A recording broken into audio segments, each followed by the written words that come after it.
Yaşasın bağımsız Doğu Türkistan! Yaşasın bağımsız Doğu Türkistan! Yazılar burada, insan hakkı nerede? Kahrolsun kız için, kahrolsun komünizm! Kahrolsun kız için, kahrolsun komünizm!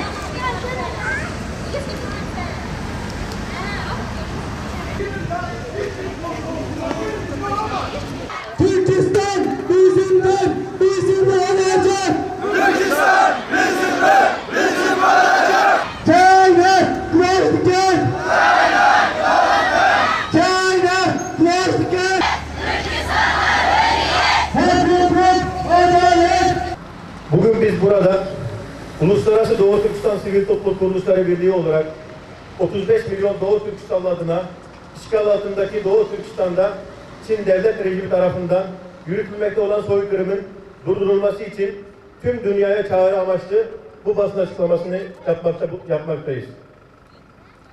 Çin devlet rejimi 2013 yılından itibaren Doğu Türkistan'da planlı bir şekilde toplama kampları inşa etmeye başladı ve 4 yıllık hazırlık süreci tamamlandıktan sonra 2017 yılından itibaren Doğu Türkistanlıları kitleler halinde toplama kamplarına almaya başladı. Çin'in Doğu Türkistan'da yürütmekte olduğu toplama kamp sistemi, hacim, konum, sayı ve kullanılan son teknoloji açısından tarihte eşi benzeri görülmemiş bir tesistir. Bu tesisler Doğu Türkistan'ın bütün bölgelerine dağılmış olup fonksiyon olarak sadece insanları toplayıp işkence etmekle kalmıyor, köle işçilik, beyin yıkama, asimilasyon, kısırlaştırma faaliyetlerinin üssü haline gelmiştir. Toplama kampları bütün bölge çapında yüksek teknolojik yönetim sistemiyle Doğu Türkistan Müslüman Türk toplumunu bir bütün olarak etkilemeye devam etmektedir. Özellikle Uygur Türkleri hedef alınarak telafisi mümkün olmayacak zararlara uğratılmıştır. Faşizan bir düşüncenin ürünü olan toplama kampları Uygurlara ve diğer bölge halklarına tarihinin en karanlık dönemleri yaşatmaktadır. Toplama kamplarından sağ kurtulanların ifadeleri doğrultusunda toplama kamplarında yaşanan olayların açığa çıkması ve kamplardan kurtulduktan sonraki psikolojik durumların tespiti için yapılan tetkiklere bakıldığında milyonlarca Doğu Türkistanlı'nın nasıl bir travma içinde olduğu tahmin edilmektedir. Nitekim geçtiğimiz gün 24 Mayıs 2022 tarihinde basına sızdırılan Doğu Türkistan'daki toplama kamplarına ait belgeler yaklaşık çeyrek milyon insanın bilgisini içermekle birlikte tam tamına 2884 toplama kampı mağdurunun ayrıntılı kişisel bilgisini kapsamaktadır. Tüm bu bilgiler Çin'in yıllardır gizlemeye çalıştığı ve meslek edindirme merkezleri olarak süslemeye çalıştığı tesislerin açık bir biçimde soykırımın merkezinde yer alan toplama kampları olduğu bir kez daha ortaya konulmuştur.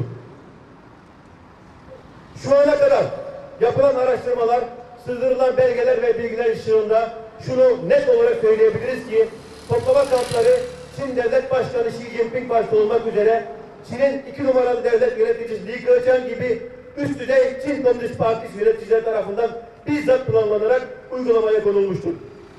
Çin yasasında bile suç olarak belirtilmeyen namaz kılmak, hacca gitmek, Kur'an okumak, yurt dışına çıkmak, yurt dışına çıkmış biriyle iletişim kurmak, pasaport sahibi olmak, WhatsApp kullanmak gibi durumlar Doğu Türkistan'da suç sayılarak insanlar özgürlüklerinden mahrum bırakılmıştır.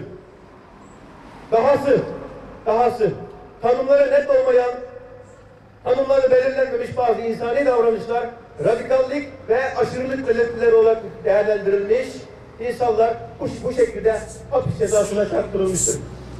Anayasal olarak suç olmayan normal davranışlar geriye dönüp cezalandırmak için bir nevi bahane haline getirilmiştir.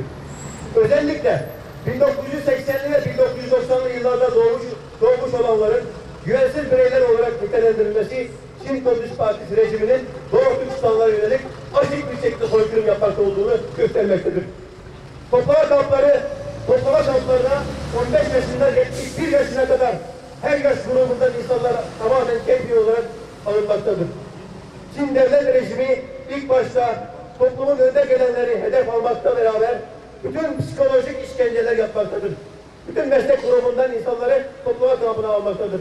Toplama kamplarında ağır fiziki ve psikolojik işkenceler yapılmaktadır. İşkence yöntemleriyle korku atmosferi yaratılarak insanlar dininden, etnik kimliğinden, kültüründen ve yaşam tarzlarından vazgeçilmeye çalışılmaktadır. İşin daha da trajik olan tarafı şudur ki bütün bunlar yapılırken Doğu Türkistanlılar her gün Xi Jinping'e ve Çin Komünist Partisi'ne teşekkür etmek zorunda bırakılmaktadır. Çin Komünist Partisi, Çin'i yöneten Çin Komünist Partisi, kendisi seçtiği medya mensuplarını diplomatlara ve gazetecilere geziler organize ederek dünyayı kandırmaya çalışmaktadır. Ne var ki en son yayınlanan gizli belgeler, tarafsız araştırmacıların araştırmaları bölgedeki soykırımı tüm çıplaklığıyla ortaya koymaktadır. Doğu Türkistanlılar işkence, tecavüz ve şiddetten ibaret planlı, bilinçli ve sistematik yöneten toplama kamplarına kapatılarak yeryüzünde insanlık uygarlığından adeta tecrid edilmektedir. Toplama kamplarında zorlaştırılan yaşam şartlarından dolayı insanlar temizlik ve hijyenden uzak koğuşlarda güneş ışığı dahi alamamaktadır. Hastalandığında tedaviden mahrum bırakılmakla kalmayıp her türlü tıbbi deneylere maruz bırakılmaktadır. Toplama kampları sahip olduğu üstün teknolojik gözetim sistemi ve Çin'in devlet gücüyle birlikte İkinci Dünya Savaşı'ndan sonra insanlığın karşılaştığı en büyük toplu yok etme merkezine dönüşmüş durumdadır. Ebeveynleri toplama kamplarına alınan çocuklar bizzat Çin hükümet tarafından işletilmekte olan yetimhanelere götürülerek asimilasyona tabi tutulmaktadır.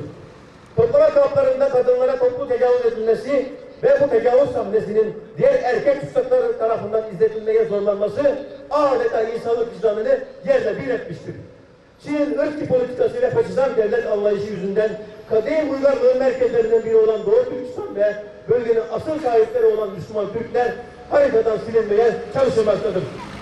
Son ortaya çıkan bilgilerle birlikte Doğu Türkistan'da olup bitenler artık soykırımın ne kadar ileri boyuta ulaştığını göstermekle birlikte insanlık tarihi ve insanlık vicdanının kırılma noktasından biri haline gelmiştir.